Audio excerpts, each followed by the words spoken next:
Alright, so I got these new electrical connectors in the mail here from a website I found called Electrical Depot. They're very reasonably priced. And these are called Packard 56 connectors. And these are what are on the stator for the Kohler. And, you know, this is the side that's already on the tractor, which we'll call the male side. And this one here is the female side, which is what I need in my wiring harness. And then you got these funky little doodads here that crimp on and will actually go into the connector.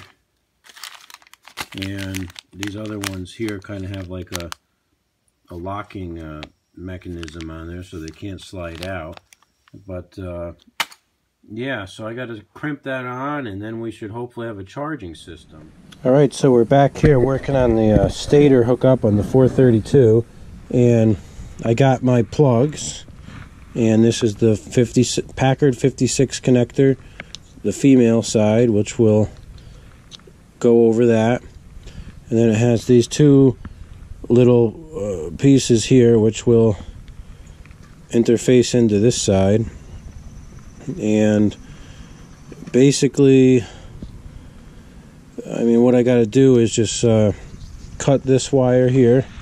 I have these weird connectors on here. Just cut them off, crimp this on there, and I should be good to go. So let me see. I got my little snippers here.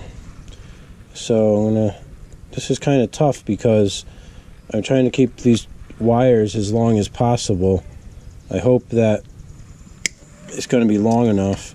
Yeah, I have enough room, so I should be pretty good. There's not much room here. I might have to skin this back a little bit more before I can actually use it. Let me see if I can just move this little zip tie here back a little bit and unpeel this tape a hair.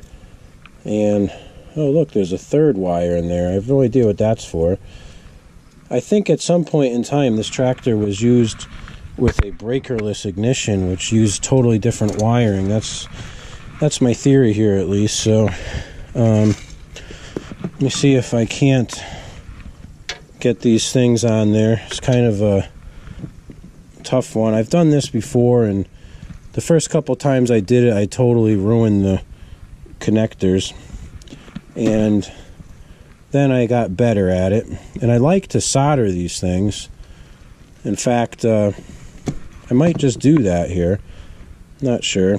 Soldering's a lot more thorough than just crimping them, for sure. No question about it, you know. But crimping loosens with vibrations and other things, and soldering is permanent. So I think what I'll do is I'll just crimp them on, and then I'll solder it after the fact. So they have a special tool for crimping this, but it costs like $100, so I'll just get away with using my little channel lock pliers here. I'm sure that it will be good enough for this operation.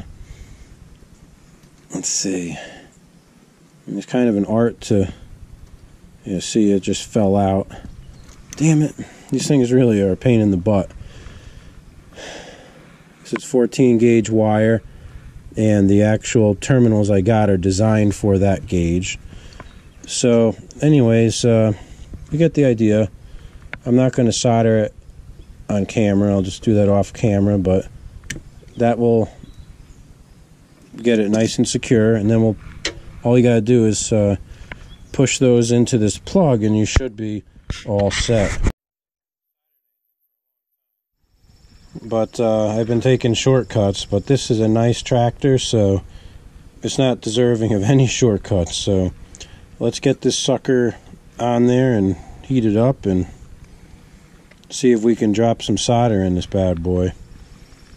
It's a pretty big connector, so it can take a little while to get this thing hot. Let's see.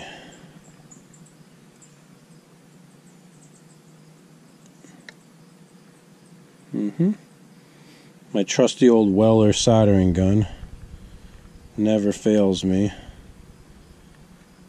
That's for sure.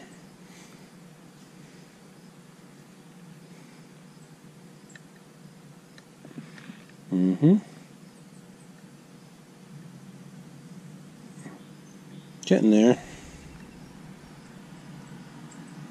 Come on, baby, heat up.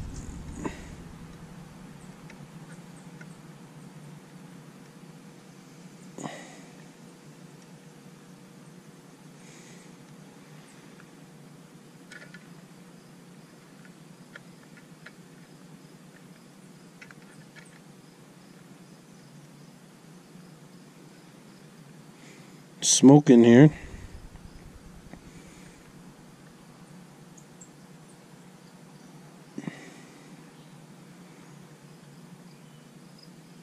Okay, we're close.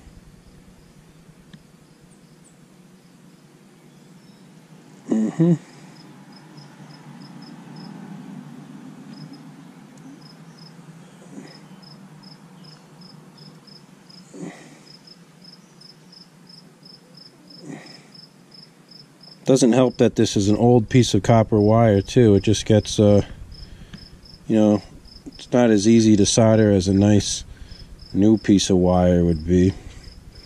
If you guys know what I mean. It gets a little bit of corrosion and just crap in there. I don't want to make this too messy because it's got to fit into that plastic still. So I think that this is probably good enough. Alright, well, you get the idea. I gotta do the other one and then we'll be all set. Okay, so I got both wires soldered up and pushed into the plug here, and it looks just about perfect to go plug the other side into. So we should be all set. So I'm actually going to put a little piece of tape on here because I got a little bit of raw copper hanging out the back because I should have pushed the wire into the crimping area a little farther, but it's no big deal. Just put a little piece of tape on there, and then we're going to fire it up and see if we got any charging going on. So we'll go from there. Actually, I think I'm going to reroute this so it goes behind the oil filled tube, so it's not as close to the tire as it is right now. So that's about it. We're going to try to start it up. I just hooked up my battery pack here and put the choke on, give it a little bit of throttle. Make sure it's in neutral, and let's see what we got this week. Oh yeah. Oh, look at that. It's charging. Got 14.1 volts, 14.2, 14.6, 14.7. Yeah. It's working. That's awesome. Yep. We got charging. That's awesome. Now, will it run if I take the battery charger off? Nope. Sweet.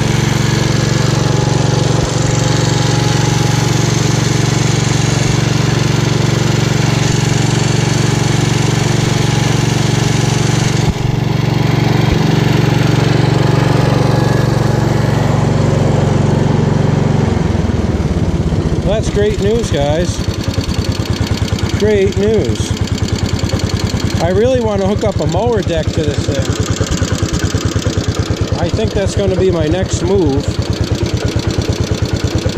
I did want to check the timing with the timing light, but whatever. It's running pretty good. I don't even know if the PTO works or what. I never really played with that. It's kind of dark, I can't see a thing.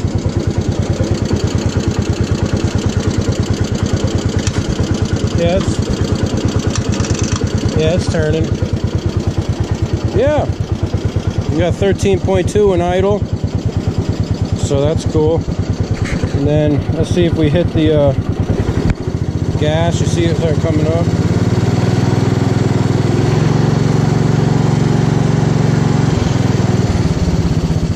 This battery is totally dead, and I'm actually considering like throwing a charger on it and see what happens. But I'm glad that the stator's working. This is really a huge success, so congratulations to RW3 Dog.